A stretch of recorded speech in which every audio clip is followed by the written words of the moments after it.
और इस वक्त दो खास मेहमान हमारे साथ जुड़े। हमारे साथ संजय चौहान जी जुड़े हैं, अध्यक्ष हैं जनवादी पार्टी सोशलिस्ट के। डॉक्टर संजय चौहान जी, आपका स्वागत है बीपी गंगा में। और साथ ही साथ केशव देव मौर्य हमारे साथ मौजूद हैं, अध्यक्ष हैं महान दल के। केशव जी, आपका भी स्वागत है बीपी गंगा में।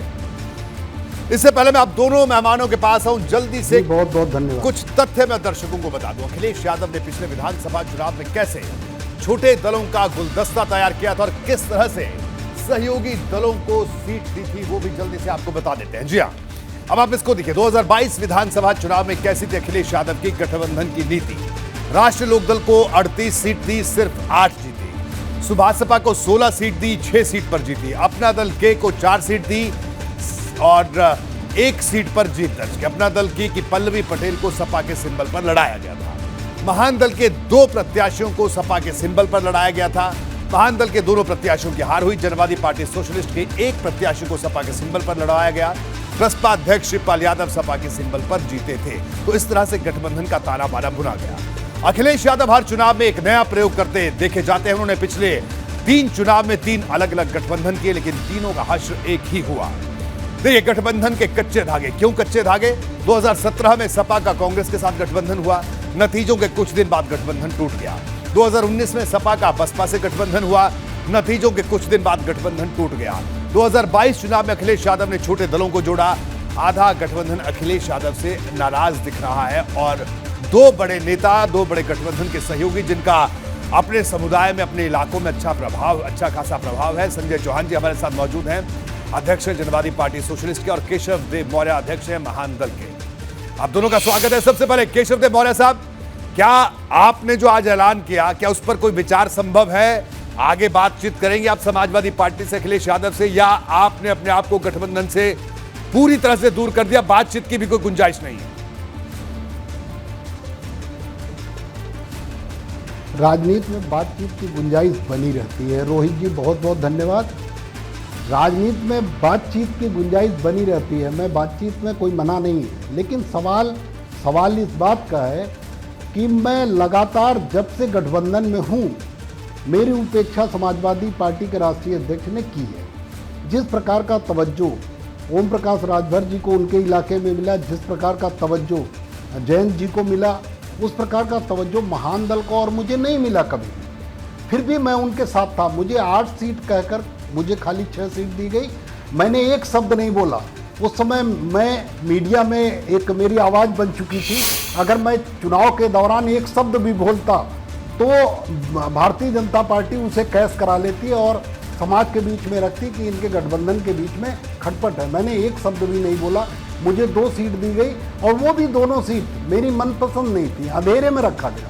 फिर भी मैंने त्याग किया। मैंने कहा नहीं, मैं अखिलेश यादव जी को हार का कारण नहीं बनना चाहता। ठीक है, मेरा नारा था महान दल ने ठाना है, सपा सरकार बनाना है। जी, तो अब ये बताइए कि एमएलसी के लिए जो आपको उम्मीद थी कि आपको एमएलसी बनाकर भेजेंगे, और आपकी उम्मीद टूटी और इसीलिए आपका दुख भी बाहर आया?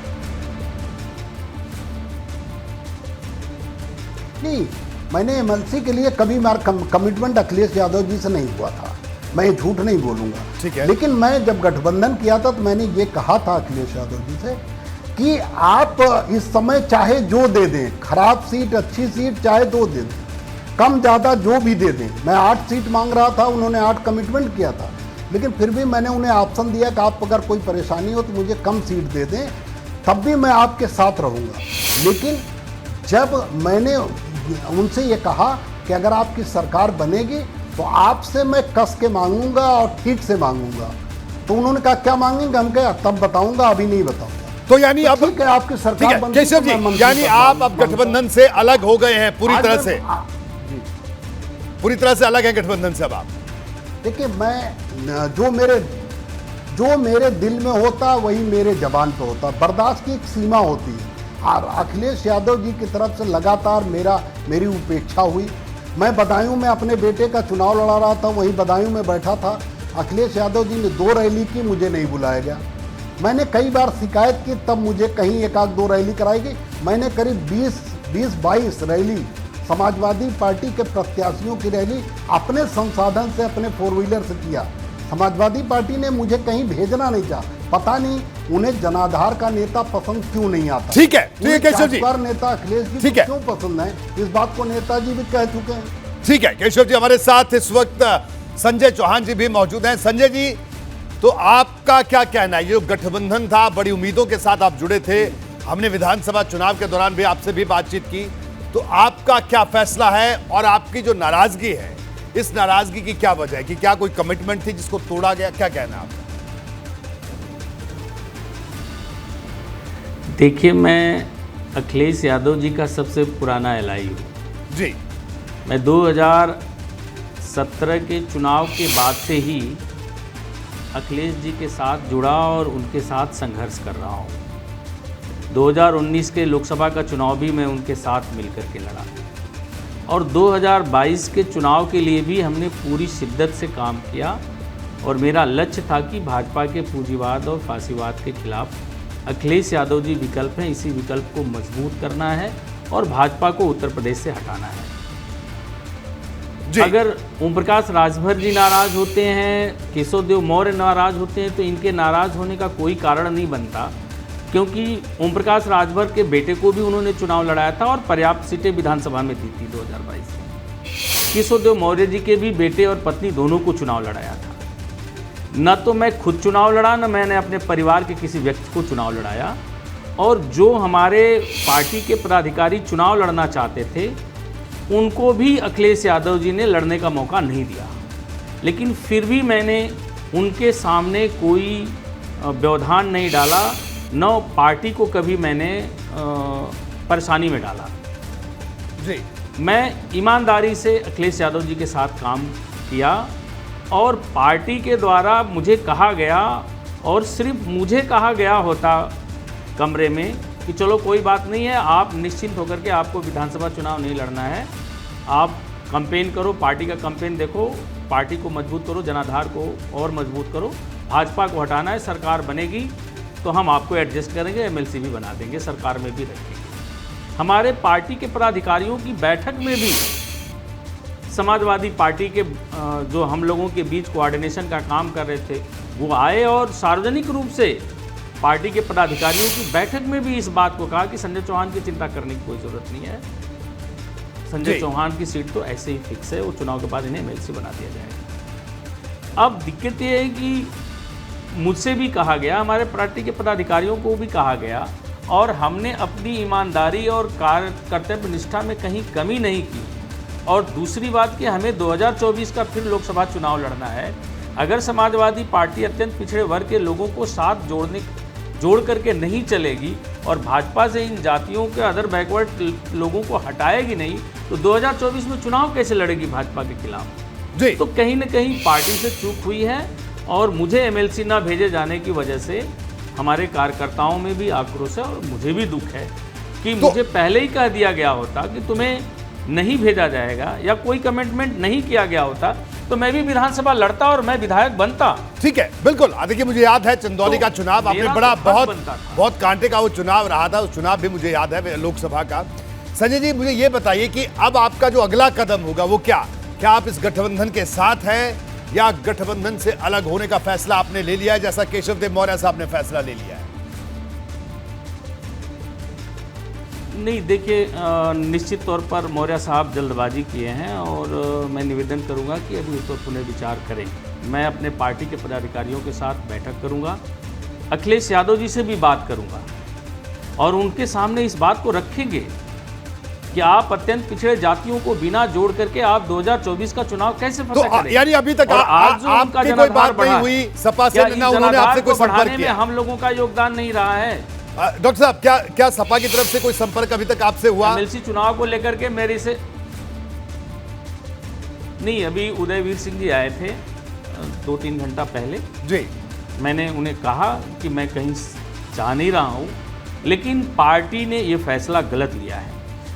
जैसे उन्होंने राज्यसभा के चुनाव में जयंत चौधरी को उन्होंने राज्यसभा भेजा, उन्होंने गठबंधन धर्म निभाया और गठबंधन दलों के बीच एक अच्छा मैसेज दिया कि हम अपने साथियों के बारे में भी सोचते हैं। वैसे ही एमएलसी के चुनाव में भी भेजना चाहिए था, मुझे नहीं भी भेजते, केशव देव मौर्य को ही भेज देते, अरविंद राजभर को ही भेज देते, किसी को भेजते तो मुझे लगता कि चलो अच्छी बात है, मुझे नहीं भेजे, लेकिन उन्होंने मैसेज तो दिया कि आगे भी मैं गठबंधन दलों के साथियों का ध्यान रखेंगे, और ये मैसेज तो दिए होते कि हमारे साथ जो एलआई हैं, हमारे साथ जो जुटे हुए दल हैं, ठीक है, मैं इनका सम्मान करता हूं और आगे भी सम्मानित ढंग से इनको लेकर के चलूंगा। ठीक है, इस बात का मुझे दुख है। ठीक है, और पार्टी अगर नहीं इस पर विचार करेगी तो आगे 2024 का चुनाव भाजपा के खिलाफ लड़ना बहुत आसान नहीं है। जी केशव देव मौर्य साहब, खबर है कि और मैं अभी 2000 जी आप डॉक्टर संजय चौहान, आप अपनी बात पूरी कर लीजिए, फिर उसके बाद मैं केशव जी के पास चलूंगा। आप कुछ कह रहे हैं, आप अपनी बात पूरी कीजिए। अभी आजमगढ़ का लोकसभा का उपचुनाव है।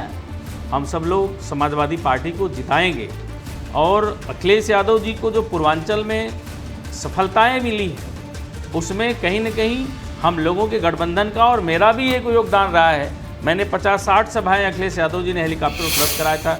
मैंने अपने लोगों के बीच जाकर के आह्वान किया, निवेदन किया, और लोग वोट दिए हैं। आजमगढ़ में भी हमारा बड़ा जनाधार है, और अभी भी मैं शिद्दत के साथ गठबंधन के साथ हूँ।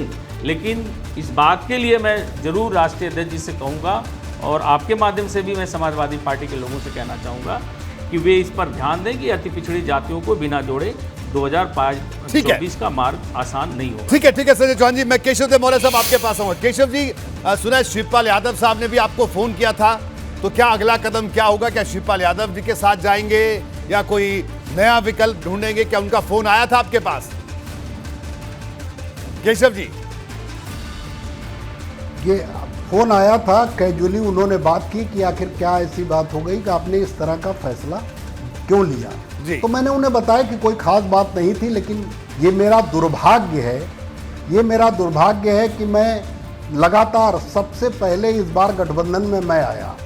2019 के लोकसभा के बाद मेरी पहली मुलाकात सलीम शेरवानी साहब ने अखिलेश यादव जी से कराई जी। और सलीम शेरवानी साहब चाहते थे कि मैं कांग्रेस में गठबंधन में था, मैं समाजवादी पार्टी के गठबंधन में रहूं, और मैं भी जानता था कि भारतीय जनता पार्टी को अगर कोई रोक सकता है तो समाजवादी पार्टी ही रोक सकती है। और मेरा मकसद समाजवादी पार्टी नहीं थी, मेरा मकसद भारतीय जनता पार्टी को रोकना था जी। उस समय मेरे पास भारतीय जनता पार्टी से, आप सभी लोग जानते हैं कि उस समय दयाशंकर सिंह जी कई बार मुझसे मिले, धर्मेंद्र प्रधान जी भी रात में मेरे पास आए, लेकिन मैंने उन्हें तमाम ऑफर को मैंने मना कर दिया। आज मेरा दुर्भाग्य ये है कि मैं इतने शिद्दत से, ईमानदारी से अखिलेश यादव जी के साथ था और नेताजी के कामों को आगे बढ़ाना चाहता था, जो नेताजी ने दलित पिछड़े अल्पसंख्यकों के लिए किया।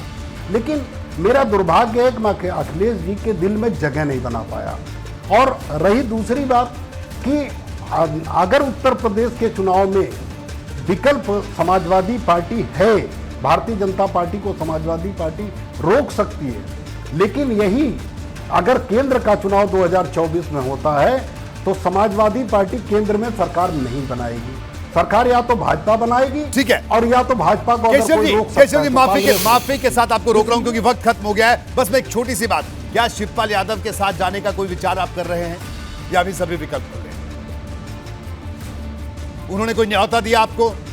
नहीं, अभी मैं किसी के साथ जाने के लिए नहीं, अभी मैं केवल इस बात से दुखी हूँ, जैसे संजय चौहान जी कह रहे थे कि इन्हें 50-60 हेलीकॉप्टर सभाएं कराई, इनका कार्यालय खोला, कार्यालय में भी सभा करने अखिलेश जी गए, लेकिन मैं तो इतना अभागा था कि मैंने कई जगह रैली तैयारी करा के अपने संसाधन से। ठीक है केशव जी, बिल्कुल केशव जी, माफी के साथ व्यवहार अखिलेश, ठीक है, माफी के साथ आपको रोकूंगा, मुझे तवज्जो नहीं दिया जी, माफी के साथ आपको रोकूंगा, लेकिन हाँ, आपकी आवाज हमने जनता तक पहुंचाई, आपके समर्थकों तक भी आवाज पहुंच रही है, और जाहिर सी बात है सपा के तमाम जो राष्ट्रीय नेतृत्व है वो भी इस बात को सुन रहा होगा।